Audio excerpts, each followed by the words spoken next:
ഒരു ഗ്രാമത്തിൽ മീനയെന്നും റീനയെന്നും രണ്ട് സഹോദരിമാർ ജീവിച്ചിരുന്നു.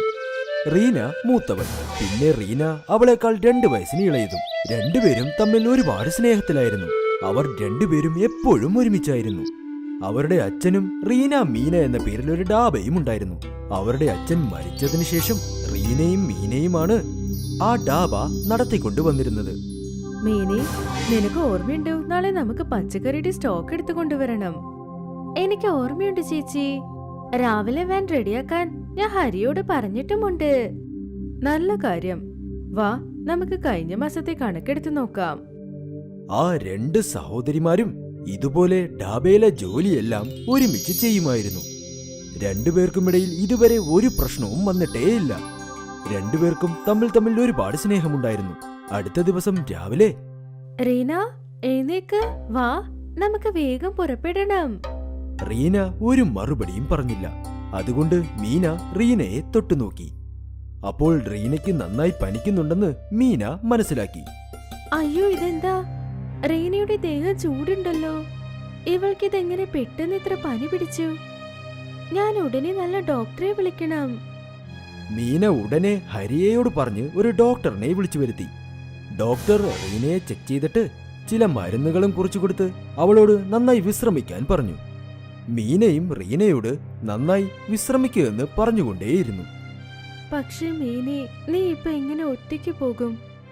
ഡാബ എങ്ങനെ നീ നോക്കും? ഈ സമയത്താണോ എനിക്ക് അസുഖമൊക്കെ വരേണ്ടത്? റീന, നീ ഒന്നുകൊണ്ട് വിഷമിക്കണ്ട, ഞാൻ നോക്കിക്കോളാം. നീ ആദ്യം നിന്റെ ആരോഗ്യം നന്നായി നോക്ക്. ഞാനിപ്പോ ഹരിയോടൊപ്പം ചെല്ലാം. പിന്നെ പച്ചക്കറി വാങ്ങിയിട്ട് ഡാബയിലേക്ക് വരാം. അത് കഴിഞ്ഞ് നിന്നെ കാണാൻ വരാം. മീന ഇതുവരെ ഒരിക്കലും തനിച്ച് ഒരു കാര്യവും ചെയ്തിട്ടേയില്ല. അതുകൊണ്ട് അവൾക്ക് കുറച്ച് പേടിയുണ്ടായിരുന്നു. അവൾ ഹരിയെയും കൂട്ടി പച്ചക്കറി മാർക്കറ്റിലേക്ക് പോയി. അവിടെ അവൾ ഒരു പച്ചക്കറി കടക്കാരനെ കണ്ടു. വരൂ മേഡം, വരൂ. ഏത് പച്ചക്കറിയാ പാക്ക് ചെയ്യേണ്ടത്? എല്ലാം ഫ്രഷാണ്. ഏതാണ് വേണ്ടത് മേഡം? ചേട്ടാ, 5 കിലോ തക്കാളി, പിന്നെ 10 കിലോ ഉരുളക്കിഴങ്ങ്. അയ്യോ മേഡം, ചേട്ടനെന്ന് വിളിക്കരുതേ. എനിക്കും നിങ്ങളുടെ പ്രായമാണ്. എന്റെ പേര് രാഹുൽ. എന്റെ പേര് കേട്ടിട്ടുണ്ടായിരിക്കുമല്ലോ. ആഹാ, അതെ അതെ. അപ്പൊ രാഹുൽ അങ്ങുന്നേ. ഇങ്ങനെ രാഹുലിനും മീനയ്ക്കുമിടയിൽ സംഭാഷണങ്ങൾ നടന്നുകൊണ്ടേയിരുന്നു. അന്നു മുതൽ മീന എന്നും പച്ചക്കറി രാഹുലിന്റെ കയ്യിൽ നിന്നേ വാങ്ങിയിട്ടുള്ളൂ. പിന്നെ അവനോട് തന്റെ ഡാബയെക്കുറിച്ച് എല്ലാം തന്നെ പറഞ്ഞു. ഞാനും എന്റെ ചേച്ചിയാണ് ഡാബ നടത്തുന്നത്. പിന്നെ ഞങ്ങൾ രണ്ടുപേരും പൈസ പാതിയാക്കി വീതിക്കും. ഞങ്ങൾക്ക് അച്ഛനില്ല. എന്റെ ചേച്ചി വളരെ നല്ലവരാ. എന്നെ വളരെ നന്നായി നോക്കും. രാഹുൽ മീന പറയുന്നതെല്ലാം ശ്രദ്ധിച്ച് കേട്ടുകൊണ്ടേ നിന്നു. അതിനുശേഷം അവൻ ഇങ്ങനെ പറഞ്ഞു. മീനെ, എനിക്ക് നിന്നെ ഒരുപാട് ഇഷ്ടമാണ്. നീ എന്റെ കൂടെ എന്റെ വീട്ടിലേക്ക് വരുന്നു. പക്ഷെ ഞാനിപ്പോ ഡാബയിൽ ചെന്ന് പണി ചെയ്യണം. ഇന്ന് എന്റെ ചേച്ചിയും അവിടെയില്ല. ഞാൻ ഒറ്റയ്ക്കല്ല എങ്ങനെ നോക്കുമെന്ന് അറിയില്ല. ശരി, എന്നാൽ ഞാൻ നിന്റെ കൂടെ വരാം. നിനക്ക് തനിയെ കഷ്ടപ്പെടേണ്ട ആവശ്യവും വരില്ല. എനിക്കും നിന്റെ കൂടെ കുറച്ച് സമയം ചിലവഴിക്കാം. മീന രാഹുലിനെ തന്നോടൊപ്പം ഡാബയിലേക്ക് കൂട്ടിക്കൊണ്ടുവന്നു. ആ ഡാബ കണ്ട് രാഹുൽ മീനയോട് ഇങ്ങനെ പറഞ്ഞു. നിന്റെ ഡാബ കാണാൻ അടിപൊളിയാണല്ലോ. എന്നാൽ ഇതിനൊരു പ്രശ്നമുണ്ട്. ഇതിൽ റീന മീന ഡാബ എന്ന് പേര് വെക്കാതെ മീന ഡാബ എന്ന് മാത്രം പേര് വെച്ചാൽ മതിയായിരുന്നു. നീ എത്രത്തോളം സുന്ദരിയാ, എത്രത്തോളം അധ്വാനിക്കുന്നു. എന്റെ ആഗ്രഹം ഇതിൽ മീന ഡാബ എന്ന് മാത്രം മതിയെന്നാ. ഇല്ല, നീ എന്തെങ്ങനെയൊക്കെ പറയുന്നത്? ഈ ഡാബ ഞങ്ങൾ രണ്ടുപേരുടെ പ്രയത്നമാണ്. അതുകൊണ്ട് ഇതിന്റെ പേര് റീന മീന ഡാബ എന്നാണ്. ഇപ്പോൾ ഞാനില്ലേ നിന്നെ സഹായിക്കാൻ? ഇപ്പോൾ നിന്റെ ചേച്ചിയുടെ ആവശ്യം എവിടെ? എന്താ ഒന്ന് ചിന്തിക്ക്. ഇപ്പോൾ ഈ ഡാബ മുഴുവനും നിന്റെ സ്വന്തമാണെന്ന് കരുത്. നമുക്ക് രണ്ടുപേർക്കും എത്ര സന്തോഷത്തോടെ ജീവിക്കാം. റീനയ്ക്ക് ഒരുപാട് നാളായി രോഗം ഭേദമായതേയില്ല. മറ്റൊരു വശത്ത് രാഹുൽ മീനയെ പതുക്കെ റീനയ്ക്ക് എതിരായി മാറ്റി.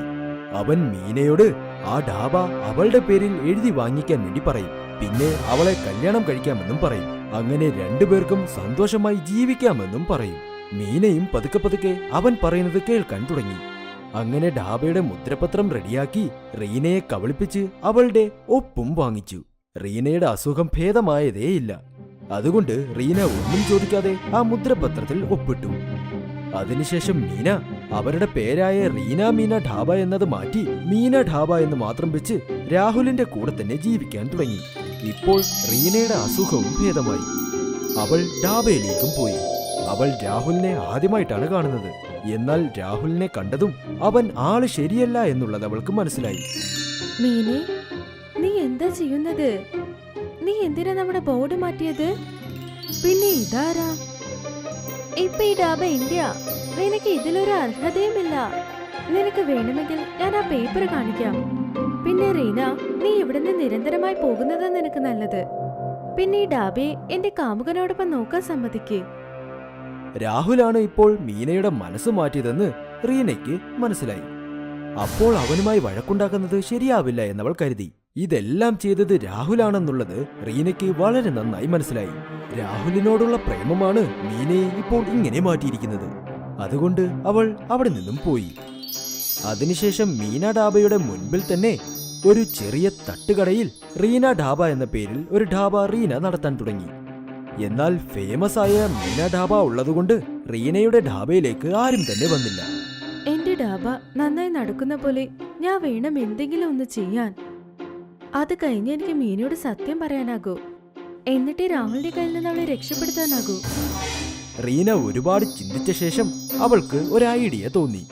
അവൾ ഒരു പാത്രത്തിൽ തന്നെ 54 തരത്തിലുള്ള ഭക്ഷണങ്ങൾ കസ്റ്റമേഴ്സിന് കൊടുക്കാമെന്ന് കരുതി. അങ്ങനെ കസ്റ്റമേഴ്സിന് ഒരുപാട് വെറൈറ്റി കിട്ടുമെന്നും അവൾ കരുതി. അപ്പോൾ ഒരു പാത്രം കൊണ്ട് തന്നെ അവരുടെ മനസ്സും വയറും ഒരുമിച്ച് നിറയുമല്ലോ. ഇങ്ങനെ എന്തെങ്കിലും പുതിയതായി ചെയ്താൽ തന്റെ ഡാബയിലേക്ക് ഒരുപാട് ആൾക്കാർ വരുമെന്നവൾ കരുതി. ഹാ, ഈ ഐഡിയ വളരെ നന്നായിട്ടുണ്ട്. ഞാൻ ഇതിന്റെ പേര് ബാഹുബലി താലി എന്ന് വെക്കാം. പിന്നെ എന്റെ ഈ ബാഹുബലി താലി സിറ്റി മുഴുവനും ഫേമസ് ആകും. റീന തന്റെ ബാഹുബലി ഥാലി ലോഞ്ച് ചെയ്തു. അങ്ങനെ നോക്കി നിൽക്കെ തന്നെ റീനയുടെ ബാഹുബലി ഥാലി സിറ്റി മുഴുവനും ഫേമസ് ആയി. അങ്ങനെ അവളുടെ റീന ഢാബയെ എല്ലാവരും ബാഹുബലി റീന ഢാബ എന്ന് വിളിക്കാനും തുടങ്ങി. അവൾ ഒരുപാട് പണം സമ്പാദിച്ച് അവളുടെ ഢാബ വളരെ വലിയൊരു ഢാബയാക്കി മാറ്റി. ഇത് കാരണം മീനയ്ക്ക് തന്റെ മീന ഢാബ അടയ്ക്കേണ്ടതായി വന്നു. ഒരു രാത്രിയിൽ റീന തന്റെ ഢാബ അടച്ചുകൊണ്ടിരുന്നപ്പോൾ ആരോ 2 ആൾക്കാർ ഒച്ചപ്പാടോടെ ബഹളമുണ്ടാക്കുന്നത് കേട്ടു. ആ, നിന്റെ കയ്യിൽ ഇപ്പോൾ ഒന്നും ബാക്കിയില്ലല്ലോ. എനിക്ക് നിന്റെ കൂടെ ഒന്നും ജീവിക്കാൻ വയ്യ. ഞാൻ പോകുക. നീ തന്നെ നിന്റെ ഢാബ നടത്ത്. ഒന്നും പറ്റില്ലെങ്കിൽ ഇവിടെ ഇരുന്നോ. ഇവിടെ ഈ ഢാബയിൽ തന്നെ നീ തൂങ്ങിച്ചാവ്. പക്ഷേ നീ എന്നെ ഒരുപാട് സ്നേഹിക്കുന്നു എന്ന് പറഞ്ഞില്ലേ? പിന്നെ എപ്പോഴും എന്റെ കൂടെ ഉണ്ടാവുമെന്ന് നീ പറഞ്ഞു. പണമുള്ളതുവരെ സ്നേഹമൊക്കെ കാണും. ഇപ്പോൾ നിന്റെ കയ്യിൽ ഒന്നുമില്ല എന്ന് എനിക്കറിയില്ലേ. ഇത് എല്ലാം കേട്ട് മീന കരയാൻ തുടങ്ങി. രാഹുൽ അവിടെ നിന്നും പുറപ്പെട്ടു പോയി. അപ്പോൾ റീന മീനയുടെ അടുത്തേക്ക് വന്നു. അവൾ മീനയെ കെട്ടിപ്പിടിച്ചു. മീന ഒരുപാട് കരഞ്ഞു. അവൾ റീനയോട് മാപ്പും ചോദിച്ചു. റീനയും അപ്പോൾ മീനയോട് ക്ഷമിച്ചു. അങ്ങനെ ആ 2 സഹോദരിമാരും ചേർന്ന് അവരുടെ 2 ഢാബയായ മീന ഢാബയും പിന്നെ റീന ഢാബയും നല്ല രീതിയിൽ മുൻപോട്ട് കൊണ്ടുപോയി നാട് മുഴുവനും ഫേമസ് ആയി.